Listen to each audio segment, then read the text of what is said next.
দেশের সবচেয়ে নিরাপদ কারাগার, 4 স্তরের নিরাপত্তা, 10 ফুট উঁচু দেয়াল, সশস্ত্র প্রহরা, সিসিটিভির নজরদারি। তারপরও মাত্র 21 বছরের এক নারী বন্দী সবার চোখের সামনে দিয়েই দেয়াল টপকে হাওয়া হয়ে গেল। কিন্তু এটাই কি সবচেয়ে ভয়ঙ্কর ঘটনা? না, বাংলাদেশের ইতিহাসে এমনও দিন গেছে যখন এক রাতেই কারাগার থেকে পালিয়েছে শত শত নয়, 2000-এরও বেশি বন্দী। তাদের মধ্যে ছিল মৃত্যুদণ্ডপ্রাপ্ত খুনি, কুখ্যাত সন্ত্রাসী, এমনকি নিষিদ্ধ ঘোষিত জঙ্গি সংগঠনের সদস্য। প্রশ্ন হলো, জেলের ভেতর থেকে এত বড় বড় প্রিজন ব্রেক কিভাবে সম্ভব? এগুলো কি শুধুই নিরাপত্তার ব্যর্থতা, নাকি কারাগারের ভেতরেই আছে এমন এক অন্ধকার সিন্ডিকেট যেখানে কোটি টাকার দুর্নীতি, ভেতরের লোকের সহযোগিতা আর ক্ষমতার খেলায় দেশের সবচেয়ে নিরাপদ স্থাপনাও পরিণত হয়েছে সবচেয়ে বড় নিরাপত্তা ঝুঁকি? আজ আমরা তুলে ধরব বাংলাদেশের কারাগারের সেই অন্ধকার বাস্তবতা, যে বাস্তবতা জানলে হয়তো নিরাপদ কারাগার কথাটির উপর আপনার বিশ্বাসই উঠে যাবে।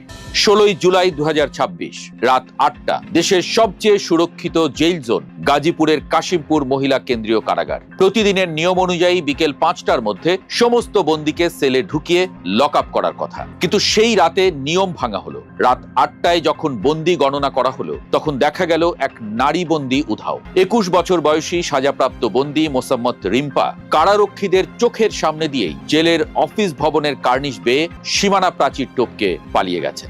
একজন 21 বছরের সাধারণ নারী যদি দিনের আলোয় কার্নিশ বেয়ে সীমানা প্রাচীর টপকে যেতে পারেন, তাহলে সংগঠিত অপরাধী চক্র চাইলে কি না করতে পারে। এই ঘটনার পর জেলের 3 জন মেট্রন এবং 4 জন নারী কারারক্ষী সহ মোট 7 জনকে সাময়িক বরখাস্ত করা হয়েছে। নতুন সরকারের স্বরাষ্ট্র প্রশাসন যখন দেশের আইন শৃঙ্খলা রক্ষা এবং কারাগার ব্যবস্থার আমূল সংস্কারের বড় বড় প্রতিশ্রুতি দিচ্ছে, ঠিক তখনই এই ঘটনা কারা প্রশাসনের গালে একটি বড় চপেটাঘাত। কাশিমপুরের এই ঘটনাটি প্রথম নয়, বাংলাদেশের ইতিহাসে এর চেয়েও বড় এবং গা শিউরে ওঠা জেল পালানো বা প্রিজন ব্রেকের রেকর্ড আছে। ইতিহাস ঘাঁটলে দেখা যায় 2004 সালে কিশোরগঞ্জ জেলা কারাগারে ঘটেছিল এক চাঞ্চল্যকর সুড়ঙ্গ কাণ্ড। সেখানে মৃত্যুদণ্ডপ্রাপ্ত 2 চরমপন্থী এবং এক খুনের আসামি জেলের মেঝের মাটি খুঁড়ে ড্রেন ও টয়লেটের পাইপের নিচ দিয়ে কয়েকশো ফুট দীর্ঘ সুড়ঙ্গ তৈরি করে প্রাচীরের বাইরে পালিয়ে গিয়েছিল। তবে কারাগার থেকে সবচেয়ে বড় এবং সবচেয়ে বেশি বন্দী একযোগে পালানোর রেকর্ড হয় 2024 সালের জুলাইয়ের রাজনৈতিক গণ অভ্যুত্থানের সময়। 2024 সালের 19 জুলাই নরসিংদী জেলা কারাগারে বাইরে থেকে হামলা ও অস্ত্রাগার লুটের পাশাপাশি 826 জন বন্দী একযোগে পালিয়ে যায়। এটি বাংলাদেশের ইতিহাসে একক কোনো কারাগার থেকে সবচেয়ে বেশি বন্দী পালানোর রেকর্ড। এর ঠিক পরপরই 5 আগস্ট শেরপুর জেলা কারাগারে হামলা চালিয়ে 518 জন বন্দীকে মুক্ত করে নিয়ে যাওয়া হয়। কারা অধিদপ্তরের সর্বশেষ পরিসংখ্যান অনুযায়ী 2024 সালের জুলাই আগস্টের সেই উত্তাল সময়ে দেশের বিভিন্ন কারাগার থেকে সর্বমোট 2200 জনেরও বেশি বন্দী পালিয়েছিল। স্বরাষ্ট্র মন্ত্রণালয়ের কড়া হুঁশিয়ারির পর তাদের একটি বড় অংশ স্বেচ্ছায় বা অভিযানের মুখে আত্মসমর্পণ করলেও 2026 সালের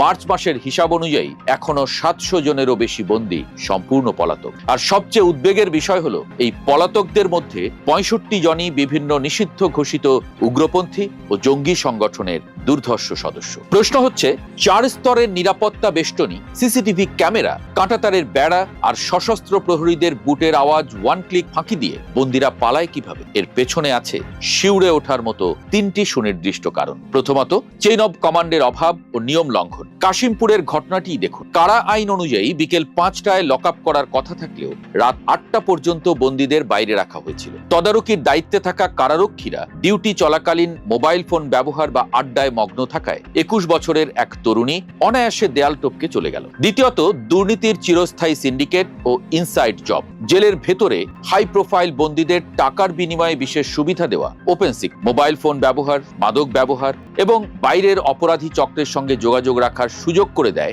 জেলের ভেতরেরই অসাধু কর্মকর্তা কর্মচারীরা। অনেক বড় পলায়ন নাটকের পেছনে ভেতরের রক্ষীদের আর্থিক লেনদেন ও নীরব সম্মতি থাকে। জেলের ভেতরে জ্যামার বসানো সত্ত্বেও কারারক্ষীদের নিজস্ব মোবাইল হটস্পট বা পকেট রাউটার ভাড়া দিয়ে বন্দীদের ইন্টারনেট ব্যবহারের সুযোগ করে দেওয়ার মেগা বাণিজ্য চলছে। তৃতীয়ত, প্রযুক্তির অপব্যবহার বা অকার্যকারিতা। জেলের ভেতরে কোটি কোটি টাকার সিসিটিভি ক্যামেরা বা জ্যামার বসানো হলেও রহস্যজনকভাবে ঘটনার সময় সেগুলো অকেজো বা বন্ধ থাকে। কাশিমপুরের তদন্তেও সেন্ট্রাল কমান্ড রুমের গাফিলতি বা ঘটনার সময় সিসিটিভি ফুটেজের নির্দিষ্ট অংশ বন্ধ রাখার প্রমাণ মিলেছে। যখন কোনো সাধারণ বন্দী পালায় তখন সেটা প্রশাসনিক ব্যর্থতা, কিন্তু যখন কোনো কারাগার থেকে উগ্রপন্থী বা নিষিদ্ধ ঘোষিত জঙ্গি সংগঠনের সদস্যরা পালায় তখন সেটি দেশের জাতীয় নিরাপত্তার জন্য একটি রেড অ্যালার্ট। 2024 সালের জুলাইয়ে নরসিংদী কারাগার থেকে পালানোর মধ্যে 9 জন ছিল জেএমবি এবং আনসার আল ইসলামের শীর্ষ সারির তালিকাভুক্ত জঙ্গি। এর আগে 2014 সালে ময়মনসিংহের ত্রিশালে প্রিজন ভ্যানে সশস্ত্র হামলা চালিয়ে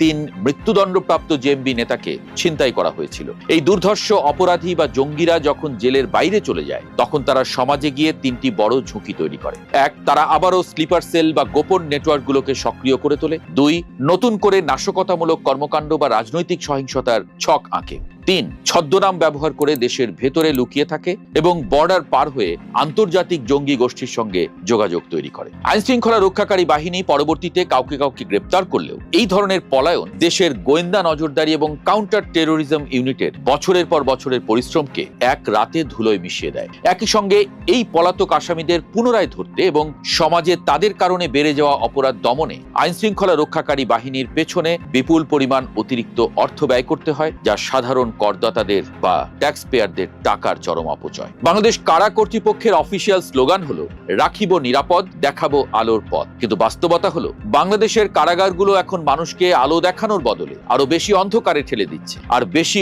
অপরাধ প্রবণ করে তোলার ফ্যাক্টরি বা ক্রাইম ইউনিভার্সিটিতে পরিণত হয়েছে। এর পেছনের মূল কারণ ধারণ ক্ষমতার চেয়ে অতিরিক্ত বন্দী। দেশের মোট কারাগারগুলোর অফিসিয়াল ধারণ ক্ষমতা প্রায় 43,000 থেকে 45,000 হলেও বর্তমানে দেশের জেলগুলোতে বন্দীর সংখ্যা প্রায় 77,000 থেকে 80,000 জন, অর্থাৎ ধারণ ক্ষমতার 1.5 থেকে 2 গুণেরও বেশি বন্দী গাদাগাদি করে থাকছে। আরো ভয়াবহ তথ্য হলো এই মোট বন্দীর মধ্যে প্রায় 73% হলো হাজতি বা অন্তরীণ বন্দী, যাদের মামলার বিচার এখনো শেষ হয়নি। এই ওভারক্রাউডিং বা অতিরিক্ত ভিড়ের কারণে একজন সাধারণ বা ছোট অপরাধী, যেমন চুরির দায়ে বা ভ্রাম্যমাণ আদালতে 3 মাসের সাজাপ্রাপ্ত কেউ জেলের ভেতরে গিয়ে জায়গা পায় দেশের শীর্ষ সন্ত্রাসী, খুনি বা মাদক কারবারিদের সঙ্গে। জেলের ভেতরেই তৈরি হয় নতুন অপরাধের নেটওয়ার্ক। অভিজ্ঞ অপরাধীদের সংস্পর্শে এসে তারা অপরাধের দীক্ষা পায়। জেলের ভেতরের চরম নির্যাতন, মাদক বাণিজ্য ও দুর্নীতির পরিবেশ দেখে আরো বড় অপরাধ করার উৎসাহ তৈরি হয়। আর রাখিব নিরাপদের অবস্থা তো আরো খারাপ। মানবাধিকার সংগঠন আইন ও সালিশ কেন্দ্র এবং হিউম্যান রাইটস সাপোর্ট সোসাইটির বার্ষিক প্রতিবেদন অনুযায়ী গত কয়েক বছর ধরে দেশের বিভিন্ন কারাগারে প্রতি বছর গড়ে 260 থেকে 290 জন বন্দীর কাস্টোডিয়াল ডেথ বা মৃত্যু হয়েছে। এর মধ্যে বড় অংশের মৃত্যু হচ্ছে হাসপাতালে নেওয়ার পথে বা চরম চিকিৎসাহীনতায়। দেশের কারাগারগুলোতে ধারণ ক্ষমতার অনুপাতে অনুমোদিত চিকিৎসক ও নার্সের ব্যাপক শূন্যতা এবং চিকিৎসাগত অবহেলা এর অন্যতম কারণ। এই পুরো ব্যবস্থাটি জাতিসংঘের আন্তর্জাতিক মানদণ্ড বা নেলসন ম্যান্ডেলা রুলসের সম্পূর্ণ পরিপন্থী। ম্যান্ডেলা রুলস অনুযায়ী বন্দীদের মানবিক মর্যাদা, পর্যাপ্ত আবাসন, মানসম্মত চিকিৎসা সেবা এবং পুনর্বাসনের যে বাধ্যবাধকতা রয়েছে, বাংলাদেশের কারাগারগুলো তার প্রতিটি ক্ষেত্রে চরমভাবে ব্যর্থ হচ্ছে।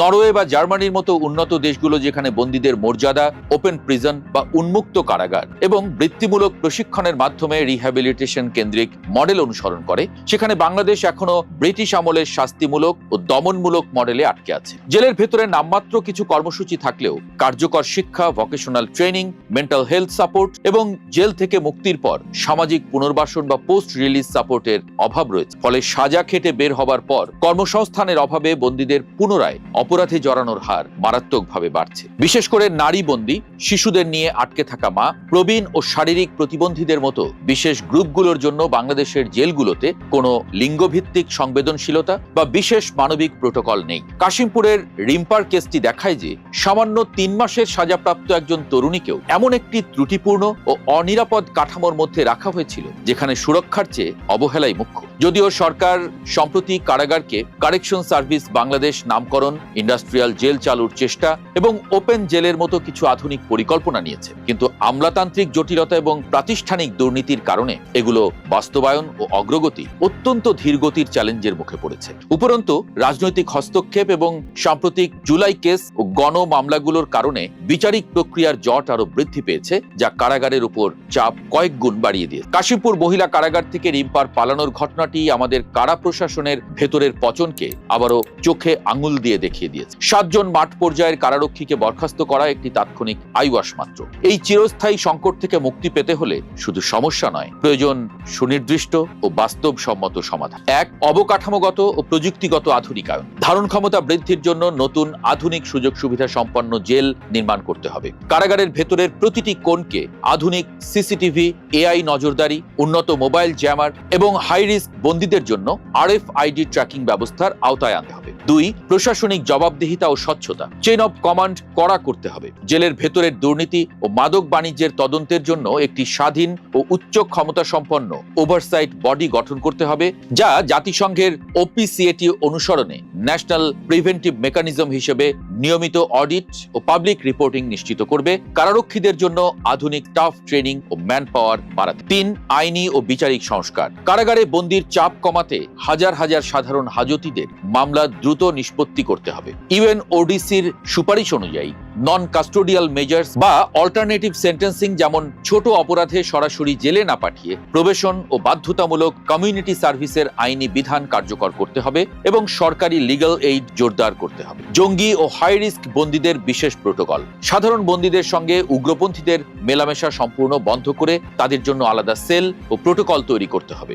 গোয়েন্দা সংস্থাগুলোর সঙ্গে উন্নত ইন্টেলিজেন্স শেয়ারিং এবং জেলের ভেতরে বিজ্ঞানসম্মত ডি-রেডিক্যালাইজেশন প্রোগ্রাম চালু করতে হবে। নতুন সরকারকে যদি সত্যিই তাদের শাসন ব্যবস্থা এবং সংস্কারের যোগ্যতা প্রমাণ করতে হয়, তবে শুধু মুখের কথায় নয়, কারাগারগুলোকে অপরাধের আখড়া থেকে মুক্ত করে প্রকৃত সংশোধন ও পুনর্বাসন কেন্দ্রে রূপান্তর করার কার্যকর পদক্ষেপ নিতে হবে। অন্যথায় সাধারণ মানুষের ট্যাক্সের টাকায় চলা এই হাই সিকিউরিটি জোনগুলো অপরাধীদের জন্য কেবলই একটি নিরাপদ আশ্রয়ন কেন্দ্র এবং নতুন অপরাধের চারণভূমি হিসেবেই থেকে যাবে।